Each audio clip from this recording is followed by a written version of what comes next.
Student निर्मल TT की online classes में मैं रेणु गुप्ता आपका स्वागत करती हूँ। आज मैं आपके सामने लेकर उपस्थित हूँ अधिगम के लिए आकलन के अंतर्गत गृह कार्यों का स्तरीकरण। इससे पहले की क्लास में हमने गृह कार्य के विषय में विस्तृत रूप से अध्ययन किया था कि गृह कार्य वास्तव में क्या होता है। गृह कार्य प्राचीन काल से चला आ रही एक प्रक्रिया है, एक हम कहें प्रोसेस है जो कि विद्यार्थी को कक्षा में पढ़ाई जाने वाली विषय वस्तु की उपयुक्तता दर्शाने के लिए दिया जाता है। गृह कार्य अपने आप में एक महत्व रखता है। गृह कार्य के लिए विभिन्न मत शिक्षा शास्त्रियों ने अलग अलग मत प्रकाशित किए हैं। शिक्षा शास्त्रियों ने गृह कार्य के अर्थ के रूप में इसको परिभाषित किया है कि यह सीखने के अनुभवों को दृढ़ता प्रदान करता है। जो अधिगम है उसके उद्देश्यों की प्राप्ति में सहायक होता है कौन? गृह कार्य। तो गृह कार्य का अर्थ और परिभाषा हमने पढ़ी। गृह कार्य के सिद्धांतों के विषय में भी हमने विस्तृत अध्ययन किया था कि गृह कार्य यदि सिद्धांतों के अनुसार यदि बालक को दिया जाता है तो गृह कार्य अपने आप में एक प्रभावशाली प्रोसेस होती है। गृह कार्य करना बालक के लिए जरूरी होता है।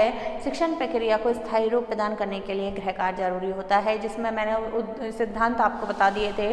उपयुक्तता का सिद्धांत, अभिरुचि का सिद्धांत, यथार्थता का सिद्धांत, मितव्यता का सिद्धांत, उद्देश्य पूर्ति का सिद्धांत, ये सारे सिद्धांत गृह कार्य के थे। अब हम पढ़ते हैं गृह कार्य के उपयोग। गृह कार्य के उपयोग क्या है?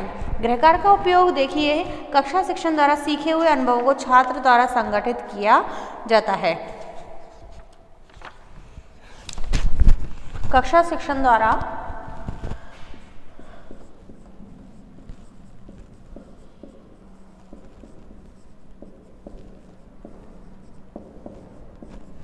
कक्षा शिक्षण द्वारा सीखे हुए अनुभवों को छात्र द्वारा संगठित किया जाता है।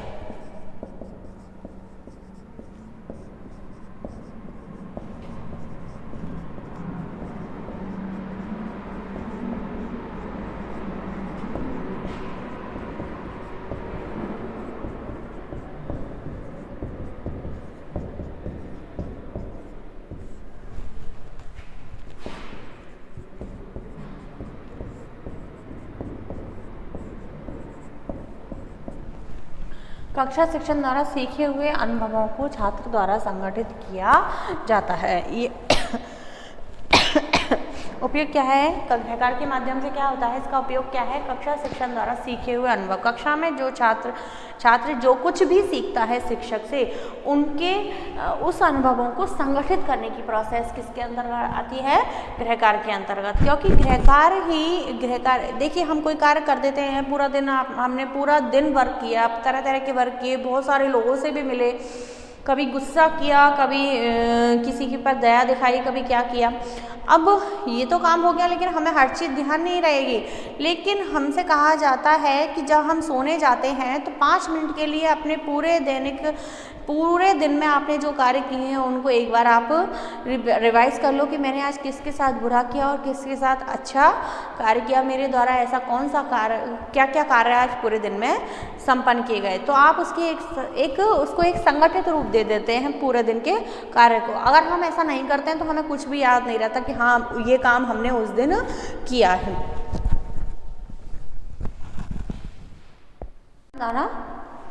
उपयुक्तता के संगठन करने के लिए, अनुभवों को संगठित करने के लिए गृह कार्य का उपयोग है। छात्रों के व्यवहार परिवर्तनों की पुष्टि और पुनरावृत्ति के लिए उपयोग किया जाता है। छात्रों के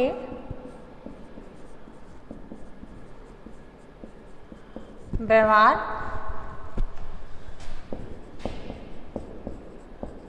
परिवर्तनों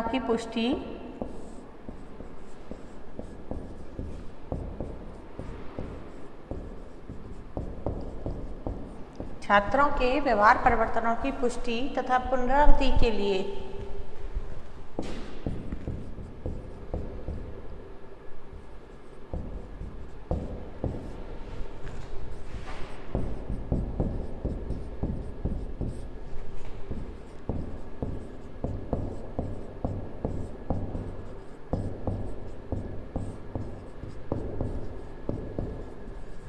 इसका उपयोग क्यों किया जाता है? छात्रों के व्यवहार परिवर्तनों की पुष्टि के लिए। छात्रों में जो व्यवहार परिवर्तन, क्योंकि अधिगम का जो मेन उद्देश्य होता है, अधिगम का जो अर्थ होता है वह होता है छात्रों के व्यवहार में परिवर्तन करना, छात्रों के व्यवहार को परिमार्जित करना।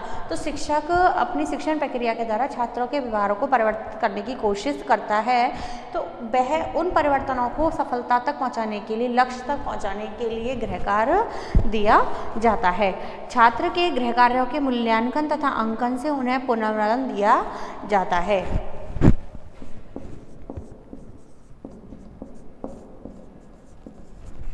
छात्र के गृह कार्यों के मूल्यांकन तथा अंकन से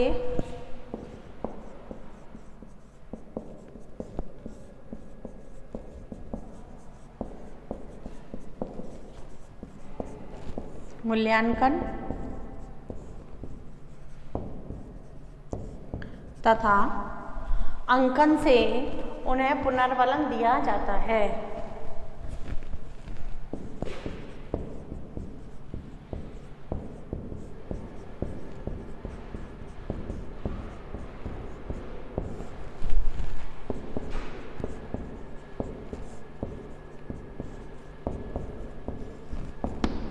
छात्र के गृह कार्य के मूल्यांकन तथा अंकन से उन्हें रेनफोर्समेंट दिया जाता है, पुनर्बलन दिया जाता है। देखिए, मैंने कहा कि शिक्षक कक्षा में सामूहिक रूप से अधिगम करवाता है। शिक्षण प्रक्रिया सामूहिक रूप से संपन्न होती है कक्षा में।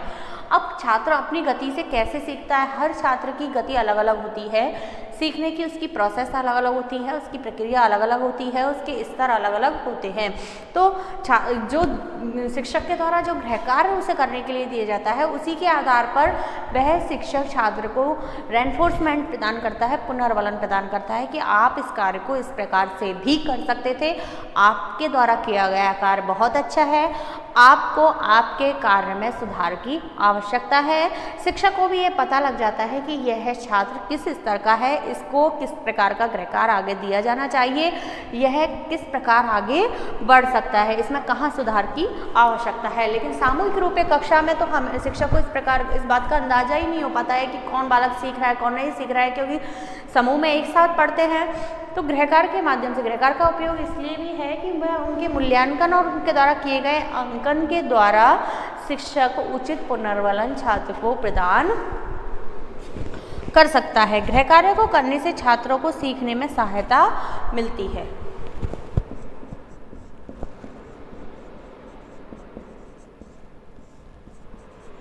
गृह कार्य को करने से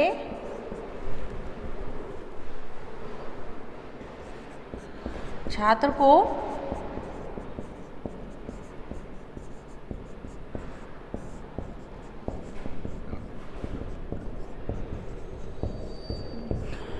सीखने में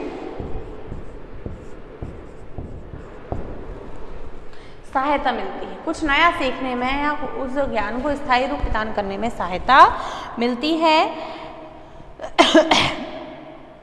जिससे शिक्षक क्या है, निदान कर पाते हैं, जिससे वह छात्र की कमजोरियों का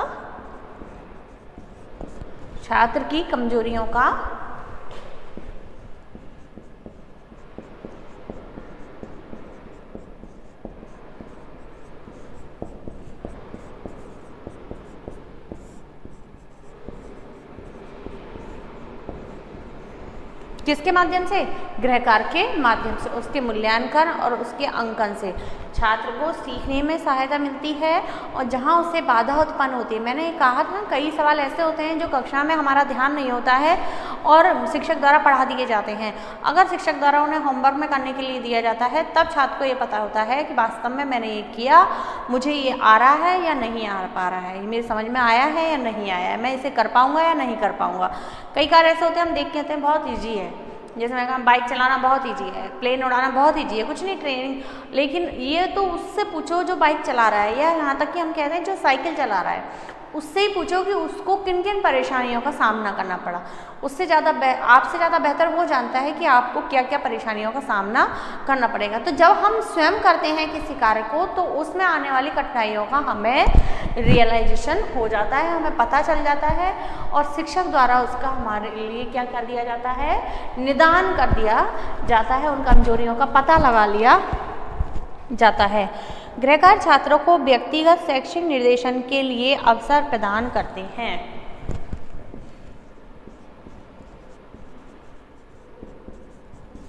गृह कार्य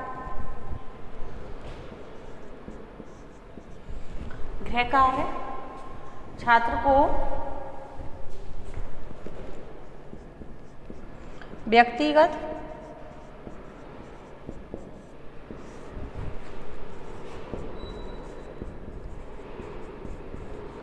शैक्षिक निर्देशन के लिए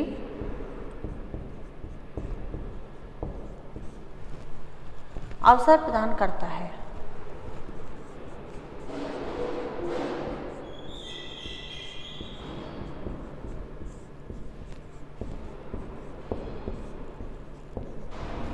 गृह कार्य क्या करता है? छात्र को व्यक्तिगत रूप से अपना निर्देशन करने के लिए, शैक्षिक निर्देशन के लिए मौका प्रदान करता है, अवसर प्रदान करता है। छात्र गृह कार्य के माध्यम से ही, मैंने कहा अभी, कि ये पता लगा पाते हैं कि मैं कहाँ हूँ।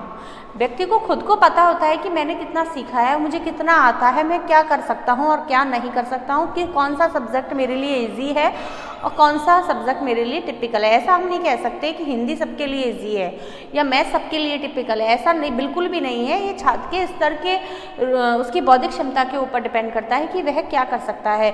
तो ऐसा व्यक्तिगत शैक्षिक निर्देशन किससे मिलता है? छात्र को गृह कार्य के माध्यम से प्राप्त होता है। कक्षा के सामूहिक शिक्षण में जो अभाव या कमियां रह जाती हैं, उन्हें गृह कार्य द्वारा पूरा किया जाता है। कक्षा में शिक्षक द्वारा सामूहिक रूप से अध्ययन कराया जाता है, शिक्षण प्रक्रिया सामूहिक रूप से संपन्न की जाती है। तो उसमें जो कमियां रह जाती हैं, जिन बिंदुओं पर शिक्षक ध्यान केंद्रित नहीं कर पाता, जब हम उस कार्य को स्वयं करते हैं तो हमारे सामने वो बिंदु स्पष्ट होकर आते हैं कि वास्तव में टीचर के द्वारा यहाँ भी ऐसा स्पष्टीकरण देना चाहिए या ऐसा इसे इस प्रकार से समझाना चाहिए। तो उनका निदान भी, उनका पता भी किसके माध्यम से लग जाता है? गृह कार्य के माध्यम से लग जाता है। छात्रों को सीखने के लिए समान अवसर प्रदान किए जाते हैं गृह कार्य के माध्यम से। छात्रों को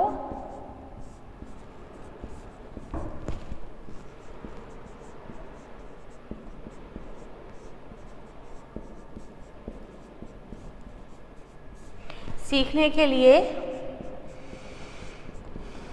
समान अवसर प्रदान किए जाते हैं।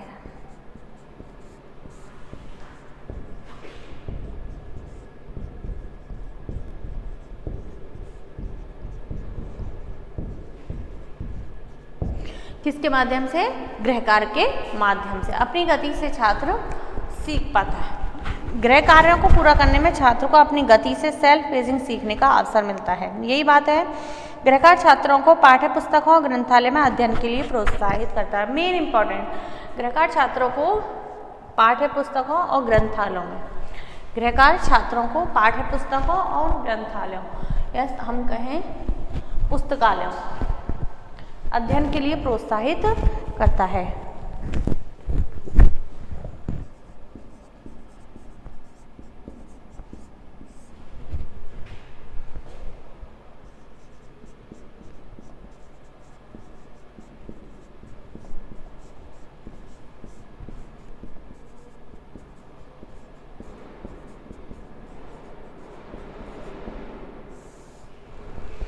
गृह कार्य छात्रों के लिए पाठ्य पुस्तकों और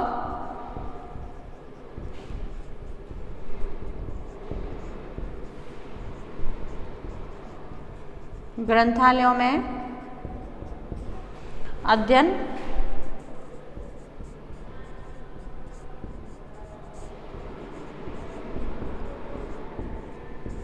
के लिए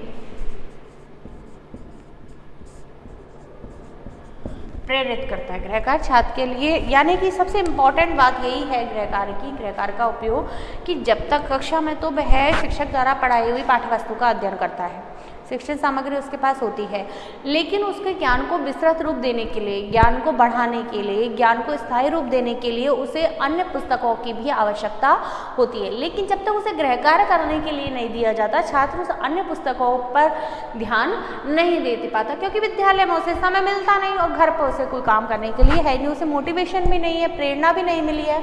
अगर उसे गृह कार्य दिया जाता है, जो गृह कार्य ऐसा है कि उसे उस सहायक बुक्स की आवश्यकता है, तो वह छात्र ऑटोमेटिक ही उन पुस्तकों के अध्ययन के लिए लाइब्रेरी जाएगा, वाचनालय, पुस्तकालय आदि में प्रवेश करेगा और उन बुक्स को पढ़ने का प्रयास करेगा, जिससे उसके ज्ञान का विस्तार होगा, उसका अधिगम स्थायी होगा। तो सबसे इम्पॉर्टेंट बात यह है कि गृहकार्य छात्र के लिए पाठ्य पुस्तकों और ग्रंथालयों में अध्ययन के लिए प्रेरित करता है। गृहकार्य द्वारा छात्रों में अध्ययन के प्रति आत्मविश्वास का विकास होता है।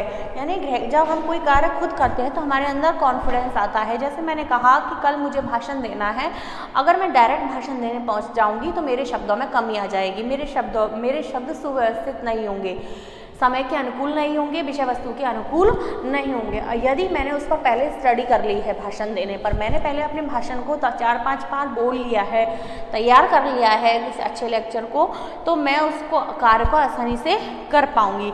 तो गृह कार्य का उद्देश्य भी यही है कि वह अध्ययन के लिए, और मेरे अंदर वह कॉन्फिडेंस आ जाएगा। तो गृह कार्य के माध्यम से छात्र में अध्ययन के प्रति कॉन्फिडेंस उत्पन्न हो जाता है, आत्मविश्वास की भावना उत्पन्न हो जाती है। गृह कार्य सीखने के अनुभवों का एक प्रमुख अंग है।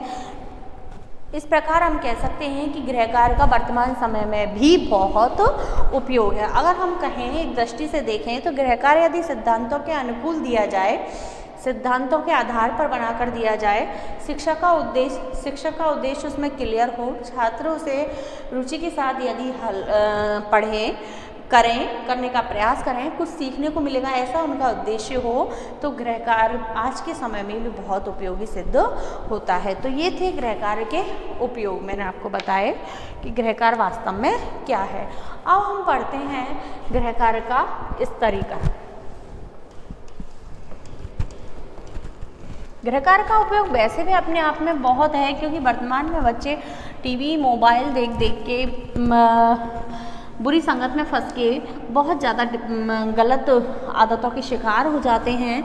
बहुत गलत इफेक्ट टीवी, मोबाइल का उन पर पड़ता है। यदि उसे थोड़ा बहुत गृह कार्य दे दिया जाता है तो वह घर के विद्यालय से बाहर भी उसमें थोड़ा सा बिजी होगा और उसे इन चीज़ों से दूर रहने का अवसर भी मिलेगा। तो गृह कार्यों का स्तरीकरण, गृह कार्य का स्तरीकरण तार्किक और मनोवैज्ञानिक दोनों ही दृष्टि से क्या है, न्याय संगत, तार्किक और मनोवैज्ञानिक।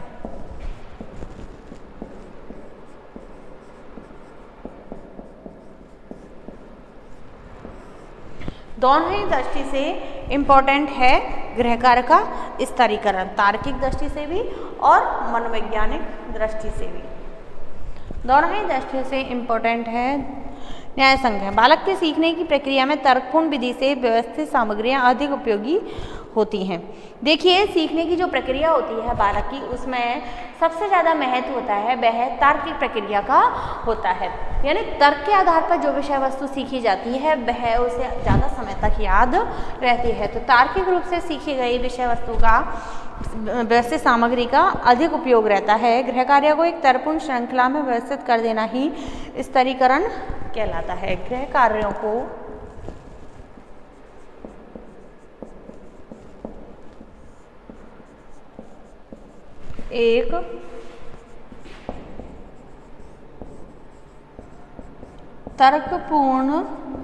में व्यवस्थित कर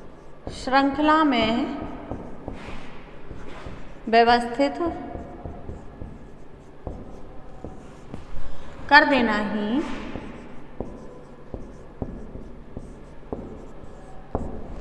स्तरीकरण कहलाता है।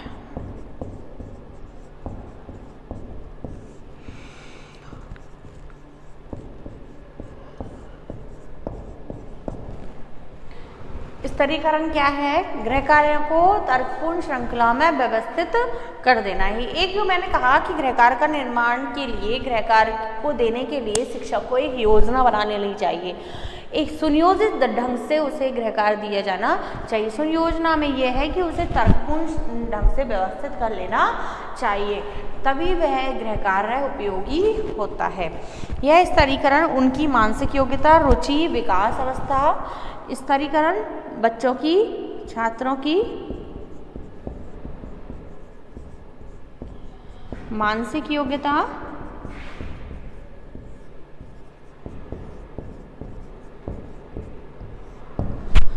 छात्रों की मानसिक योग्यता, रुचि, विकास अवस्था,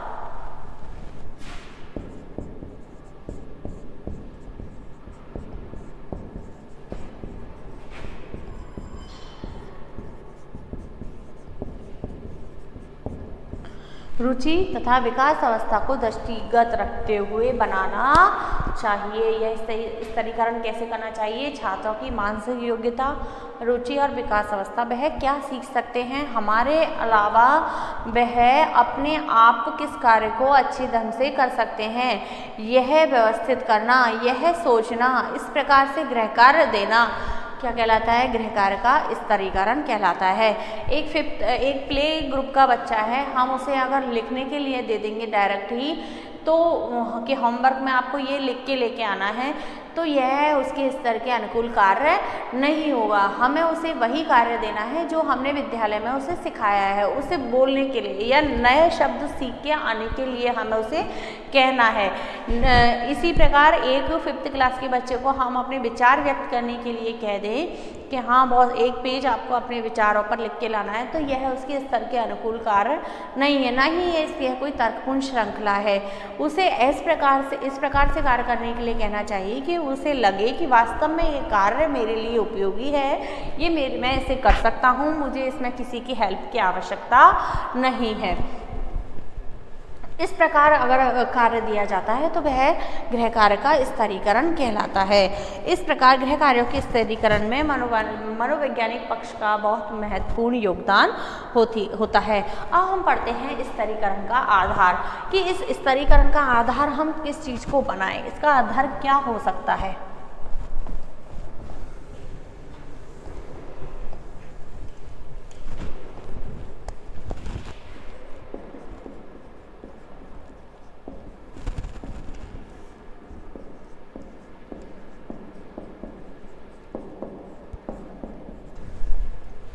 स्तरीकरण का आधार, बेसिस ऑफ ग्रेडेशन। गृह कार्यों का स्तरीकरण किस आधार पर किया जाना है, इस प्रश्न के उत्तर पर ही स्तरीकरण के बारे में हम निम्न बिंदुओं को आधार बना सकते हैं। पहला है छात्रों के आधार पर।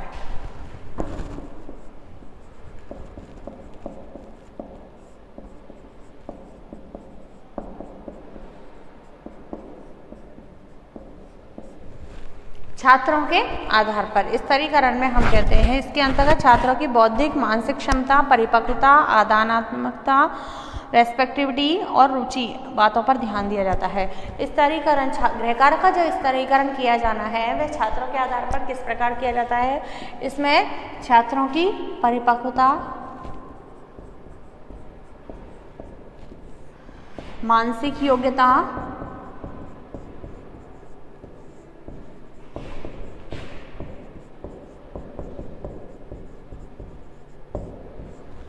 रुचि, परिपक्वता, मानसिक योग्यता, रुचि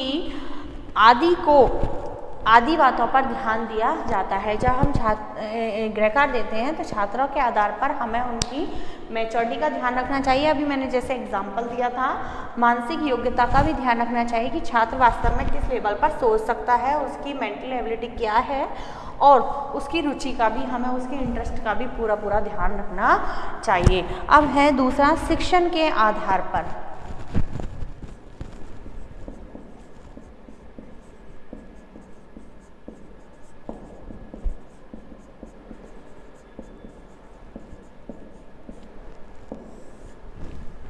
शिक्षण के आधार पर जो विषय वस्तु हमने पढ़ाई है, अधिकांश शिक्षक को प्रयास करना चाहिए कि उस विषय वस्तु में से ही वह गृह कार्य को तैयार करे, उसका ही वह गृह कार्य बनाए, जिससे कि छात्र को उसे सॉल्व करने में कठिनाई नहीं हो। शिक्षक ने जिस स्तर पर शिक्षण आयोजित किया है, जिन सीखने के अनुभवों को प्रस्तुत किया है, उन्हें दृष्टिगत रखकर गृह कार्य का स्तरीकरण संभव है। यानी कि जो विषय वस्तु आपके द्वारा पढ़ाई गई है, जिस उद्देश्य से आपने विषय वस्तु कक्षा में पढ़ाई है, उस उद्देश्य को आधार बनाकर ही आप गृह कार्य का स्तरीकरण कर सकते हैं। ऐसा नहीं कि आपने पढ़ाया ही नहीं है, आपने पढ़ाया है 20 तक टेबल और आप करके लाने के लिए कह रहे हैं उनसे 25 तक टेबल, तो ऐसा नहीं होना चाहिए, इतना गैप नहीं होना चाहिए। छात्र को जो विषय वस्तु आपने पढ़ाई है उसको आधार बनाकर ही स्तरीकरण करना चाहिए, सीखने के स्तर के आधार पर।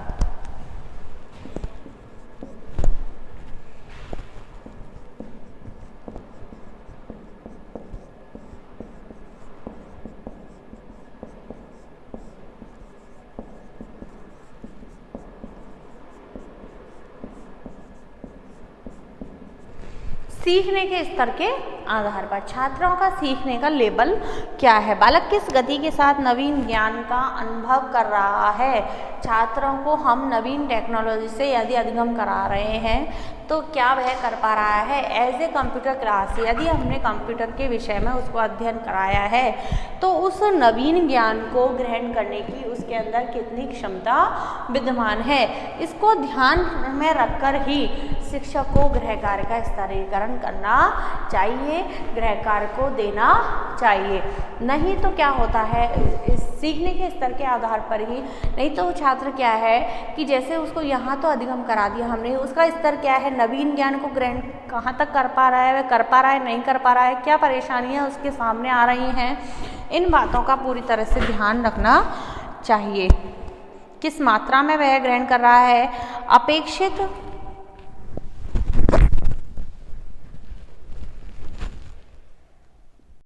चौथा है हमारा, कितनी मात्रा में वह उस शिक्षण सामग्री को ग्रहण कर पा रहा है, अपेक्षित शैक्षणिक स्तर के आधार पर।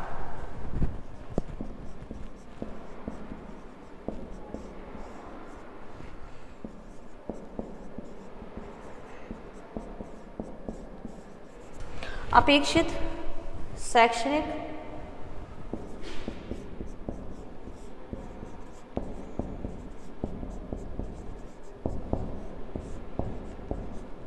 स्तर के आधार पर जो हमने शिक्षक के स्तर निर्धारित किए हैं, विद्यार्थी किस कक्षा में पढ़ रहा है, किस प्रकार का स्तर अपेक्षित है, इस तथ्य पर भी ध्यान देना बहुत आवश्यक है। किस कक्षा में पढ़ रहा है, किस स्तर पर है, कि कौन सा उसका बौद्धिक स्तर है, क्या क्या हमने उससे अपेक्षाएं की हैं, क्या व्यवहार परिवर्तन उसमें हमें चाहिए, इन सब के लिए इन सब का ध्यान रखना बहुत जरूरी है शिक्षण अधिगम उद्देश्यों के आधार पर।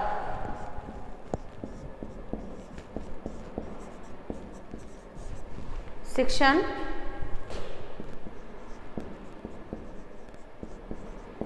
अधिगम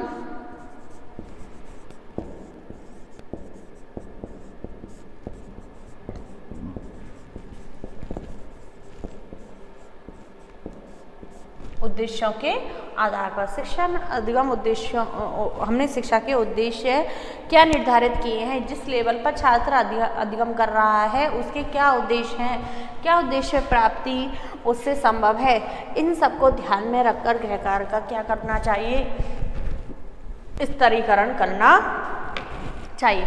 अब ये तो मैंने बेसिस ऑफ ग्रेडेशन आपको बताए कि इन आधारों को पर हम गृह कार्य का स्तरीकरण कर सकते हैं। गृह कार्य छात्रों को दिया जा सकता है, छात्रों की योग्यता के आधार पर, छात्रों के आधार पर भी गृह कार्य को दिया जा सकता है। उनकी मानसिक योग्यता, उनकी अवस्था, उनकी रुचि को ध्यान में रखकर गृह कार्य दिया जा सकता है। दूसरा है शिक्षण के आधार पर भी गृह कार्य दिया जा सकता है। शिक्षण के उद्देश्य क्या क्या हैं, शिक्षण जिस स्तर पर हमने शिक्षण का आयोजन किया है, शिक्षण प्रक्रिया संपन्न कराई है, उस स्तर को भी हम गृह कार्य का आधार बना सकते हैं। सीखने के स्तर क्या हैं, छात्र का स्तर क्या है, वह किस कक्षा में अधिगम कर रहा है, किस कक्षा में पढ़ाई कर रहा है, इस स्तर के आधार पर भी हम गृह कार्य का स्तरीकरण कर सकते हैं। अपेक्षित शैक्षिक स्तर के आधार पर और शिक्षण अधिगम उद्देश्यों के आधार पर। अब बात आती है कि गृह कार्यों का स्तरीकरण कैसे किया जाए। ये तो मैंने आधार बता दिया आपको कि स्तरीकरण का आधार क्या होता है। तार्किक और मनोवैज्ञानिक ढंग से गृह कार्य को व्यवस्थित करने का आधार हम क्या क्या ले सकते हैं, जिसमें हम छात्र को केंद्र बिंदु बना सकते हैं, शिक्षण प्रक्रिया को केंद्र बिंदु बना सकते हैं, शिक्षण अधिगम उद्देश्यों को केंद्र बिंदु बना सकते हैं। अब है गृह कार्यों का स्तरीकरण कैसे किया जाए।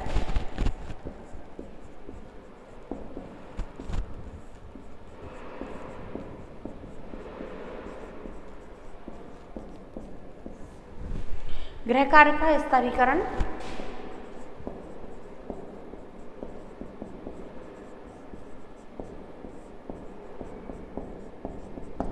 कैसे किया जाए। देखिए कैसे किया जाए। गृह कार्य को स्तरित करने के लिए जिन शिक्षण सूत्रों का प्रयोग करना अत्यंत आवश्यक है वह इस प्रकार है। गृह कार्य का स्तरीकरण करने के लिए कुछ शिक्षण सूत्रों का प्रयोग किया जाना अत्यंत आवश्यक है कि गृह कार्य किस प्रकार उपयोगी होता है, गृह कार्य का स्तर किस प्रकार से निर्धारित किया जा सकता है। तो पहला हमारे पास शिक्षण सूत्र है ज्ञात से अज्ञात की ओर।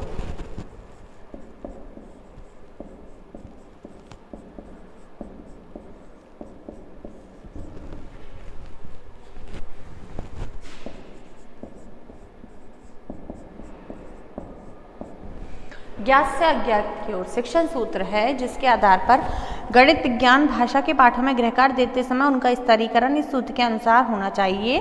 गणित विज्ञान या भाषा, हिंदी, अंग्रेजी, संस्कृत जो भी भाषा है उसका गृह कार्य देते समय हमें इस सूत्र का ध्यान रखना चाहिए कि छात्र को जो ज्ञात है उससे अज्ञात की ओर, उसका जो अज्ञात है उसका हमें अध्ययन कराना है, उसका ज्ञान कराना है। तो जिससे पहले ज्ञात तत्व को प्रस्तुत करें और बालक में चिंतन शक्ति का विकास हो, फिर वह अज्ञात की ओर अपने आप बढ़ जाए, जो नहीं है ज्ञात उसे प्राप्त करने के लिए अपने आप प्रेरित हो जाए। तो इस शिक्षण सूत्र का भी ध्यान रखना चाहिए। दूसरा है मूर्त से अमूर्त की ओर।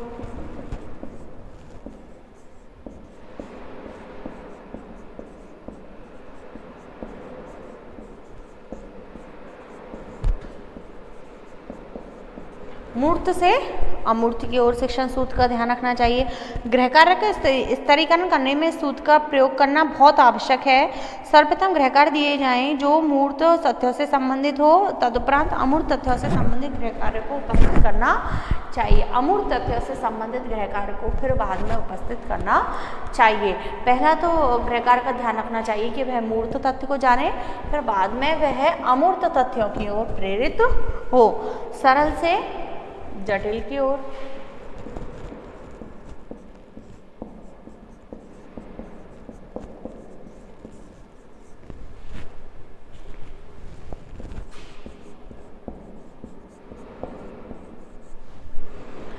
सरल से कठिन की ओर। गृह कार्य का स्तरीकरण करते समय पहले बालक को गृह कार्य को चुनाव करने के पश्चात वित्तीय समय करते समय ध्यान रखना चाहिए। सबसे सरल गृह कार्य पहले और कठिन गृह कार्य बाद में दिया जाना चाहिए। पहले उसे, जैसे गणित विषय है हमने पढ़ा तो सब कुछ दिया कक्षा में, लेकिन उसे गृह कार्य करने के लिए जब हम दें तो पहले उसे सरल सवालों को हल करने के लिए दिया जाए और बाद में वह धीरे धीरे करके स्टेप बाय स्टेप करके वह कठिन सवालों की ओर प्रेरित हो, उन्हें करने के लिए आगे बढ़े। तो सरल से जटिल की ओर शिक्षण सूत्र इसमें काम में आता है। मूर्त से अमूर्त की ओर, सरल से जटिल की ओर, ज्ञात से अज्ञात की ओर। गृह कार्यों के स्तरीकरण के लिए प्रयोगात्मक विधि अपनाई जा सकती है। कौन सी विधि? स्तरीकरण के लिए प्रयोगात्मक विधि भी अपनाई जा सकती है कि आपने ऐसा सीख लिया और अब आप इसके विषय में प्रयोग सिद्ध करके लाएंगे। यह प्रयोगात्मक, यानी कि छात्र को इसमें ज़्यादा से ज़्यादा इन्वॉल्व होने की आवश्यकता है, ज़्यादा से ज़्यादा सक्रिय होने की आवश्यकता है, ज़्यादा से ज़्यादा उसकी रुचि की गृह कार्य संपन्नता में आवश्यकता है। तो इसलिए उसे प्रयोगात्मक विधि अपनाई जा सकती है। शिक्षक अपने विषय से संबंधित संपूर्ण सत्र के गृह कार्यों का चयन करके उन्हें प्रायोगिक रूप दे सकता है। अभ्यास पुस्तिकाओं को देखकर कठिनाई स्तर का अनुमान लगा सकता है। शिक्षक में ऐसा टैलेंट होना चाहिए कि वह अपने संपूर्ण विषय वस्तु को कलेक्ट करके उन्हें एक प्रयोग, जैसे हमने कह दिया कि हाँ आपने इतिहास में हमने कह दिया कि हाँ आपने ये पढ़ लिया, महाराणा प्रताप के बारे में पढ़ लिया, आप अब इसकी जीवनी का एक चार्ट बना के हमारे सामने प्रस्तुत करेंगे। तो इसको एक प्रयोगात्मक प्रैक्टिकल वर्क हमने दे दिया कि महाराणा प्रताप कैसे थे, क्या वेशभूषा थी, इनकी क्या क्या विशेषताएं हैं, कब उसका जन्म हुआ, कब उसकी मृत्यु हुई, क्या क्या उन्होंने लड़ाई की, कौन कौन से युद्ध उन्होंने जीते, क्या क्या निर्माण किया, इन सबका एक चार्ट आप बना के लाएंगे, एक वर्कबुक आप तैयार करेंगे आकर्षक। तो इस प्रकार की प्रैक्टिकल विधि का भी प्रयोग किया जा सकता है, लेकिन डिपेंड करता है शिक्षक कैसे गाइड करता है।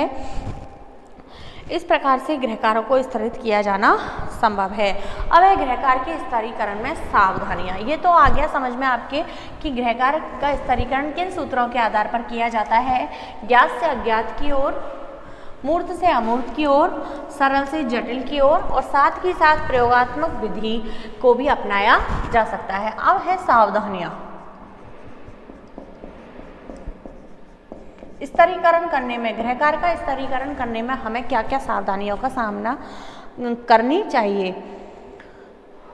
पहला है गृह कार्यों को पठित विषय वस्तु के अनुकूल होना चाहिए। सावधानी यही है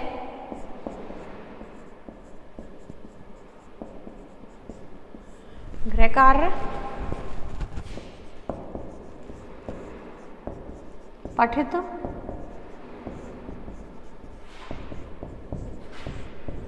विषय वस्तु के अनुकूल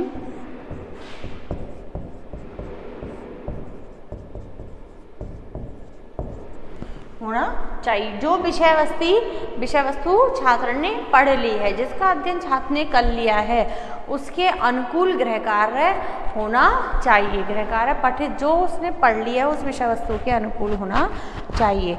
गृह कार्यों का क्रमिक ढंग से रखा जाना आवश्यक है, एक कड़ी के रूप में विकसित करना चाहिए। गृह कार्य को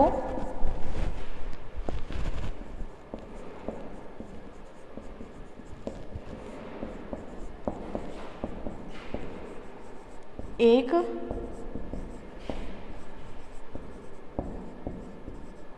कड़ी के रूप में विकसित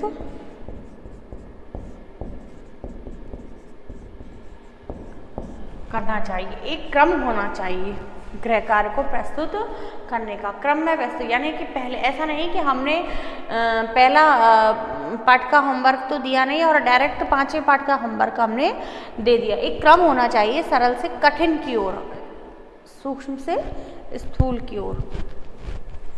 गृह कार्यों में परस्पर सामंजस्य होना चाहिए। गृह कार्य में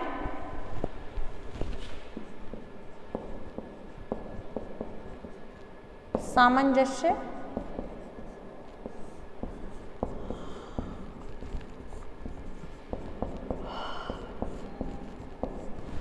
परस्पर सामंजस्य होना चाहिए। गृह कार्यों के कठिनाई स्तर के अनुकूल व्यवस्थित करना चाहिए। उनके कठिनाई स्तर के बारे में वस्तुनिष्ठ और ठोस प्रमाण प्राप्त कर लेने चाहिए।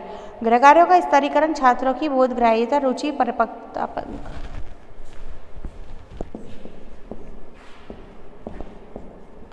गृह कार्य का स्तरीकरण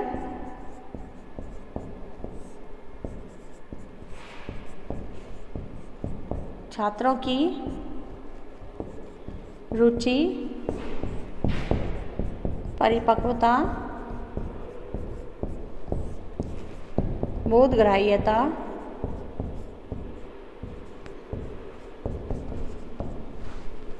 पर आधारित होना चाहिए। छात्र क्या कर सकते हैं, ये सारे वही हैं जो हमने पढ़ लिए हैं कि गृह कार्य का स्तरीकरण छात्र की रुचि और परिपक्वता, बोधग्राह्यता पर आधारित होना चाहिए।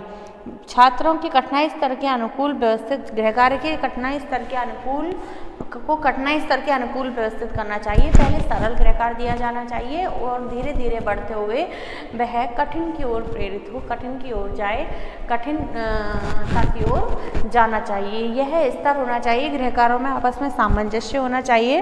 गृह कार्यों के स्तरीकरण में ऐसी व्यवस्था लाई जाए जिससे छात्रों के मस्तिष्क को एक प्रकार की उत्तेजना प्राप्त हो। मैंने कहा कि जिसमें हमारी संपूर्ण इंद्रियां कार्य करती हैं, जिसमें हमारी संपूर्ण इंद्रियों का प्रयोग होता है, उसके द्वारा प्राप्त किया गया ज्ञान हमारा स्थायी होता है। तो गृह कार्य में छात्रों को अधिक से अधिक सक्रिय होने के लिए, सक्रियता बनी रहे छात्रों की, उसका मस्तिष्क एक उत्तेजना के रूप में कार्य करे। उस कार्य को करने के लिए छात्र सेल्फ मोटिवेट हों, अपने आप ही उत्तेजित हों, एक रुचि उत्पन्न हो उनके अंदर। ऐसे गृह कार्य का स्तर निर्धारित करना चाहिए। गृह कार्य नपे तुले, निश्चित और ठोस हों। मैंने कहा कि गृह कार्य नपे तुले यानी कि बहुत ज़्यादा गृह कार्य हमें नहीं देना चाहिए, बहुत ज़्यादा टाइम के लिए जिसमें छात्र की ज़्यादा समय और ज़्यादा शक्ति खर्च हो, ऐसा गृह कार्य हमें नहीं देना चाहिए। नपे तुले, कम शब्दों में अधिक अर्थ ग्रहण करने वाले गृह कार्य हमें देने चाहिए। प्रत्येक पाठ्य पुस्तक में अभ्यास प्रश्नों की व्यवस्था होती है और अभ्यास प्रश्नों की व्यवस्था होती है। वह अभ्यास प्रश्न छात्रों के उस पाठ से रिलेटेड ही होते हैं। शिक्षक को चाहिए कि उन्हें बहुत अधिक आकर्षक तरीके से छात्रों के सम्मुख प्रस्तुत करे और गृह कार्य को संपन्न कराने का प्रयास करे। इस प्रकार गृह कार्य के मैंने आपको स्तरीकरण के तरीके आपको बता दिए। सावधानियां भी बताई कि गृह कार्य पठित विषय वस्तु के अनुकूल होना चाहिए। गृह कार्य को एक कड़ी के रूप में विकसित किया जाना चाहिए, एक कड़ी होनी चाहिए। गृह कार्य में सामंजस्य होना चाहिए। गृह कार्य का स्तर छात्रों की रुचि, परिपक्वता और बोधग्राह्यता के अनुकूल होना चाहिए। गृह कार्य स्तर में ऐसी व्यवस्था लाई जानी चाहिए जिससे कि छात्रों का मस्तिष्क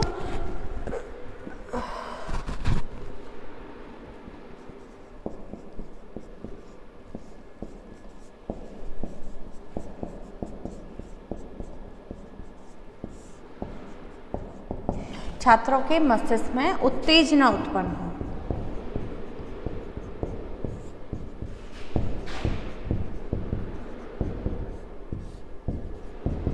उत्तेजना का संचार हो, ऐसा गृह कार्य होना चाहिए। यानी उत्तेजना का मतलब ऐसा नहीं है, लेकिन बात यह है कि जो कार्य हमें अगर ऊबपन देता है, बोरियत देता है, हम उस कार्य को करने में बिल्कुल भी इंटरेस्टेड नहीं होते हैं। जो कार्य हमारे जीवन के लिए उपयोगी नहीं होता है, हम उस कार्य को नहीं कर पाते हैं, या हम उस कार्य को कर लेते हैं तो भी नहीं सीख पाते हैं। वह क्षणिक एहसास होता है हमारे लिए। अगर उस कार्य को करने में हमें पता है कि वह हमारी रुचि के अकॉर्डिंग है, वह हमारे लेवल के अकॉर्डिंग है, वह हमारे जीवन में काम आने वाला है, तो उस कार्य को हम बहुत अधिक इंटरेस्ट से करते हैं, मेहनत से करते हैं और जिज्ञासावश करते हैं, पूरी उत्तेजना के साथ उसे संपन्न करते हैं, तो वह हमारे मस्तिष्क पर स्थायी प्रभाव डालता है। तो ये थी गृह कार्य के स्तरीकरण। इसके आगे हम कल पढ़ेंगे। धन्यवाद।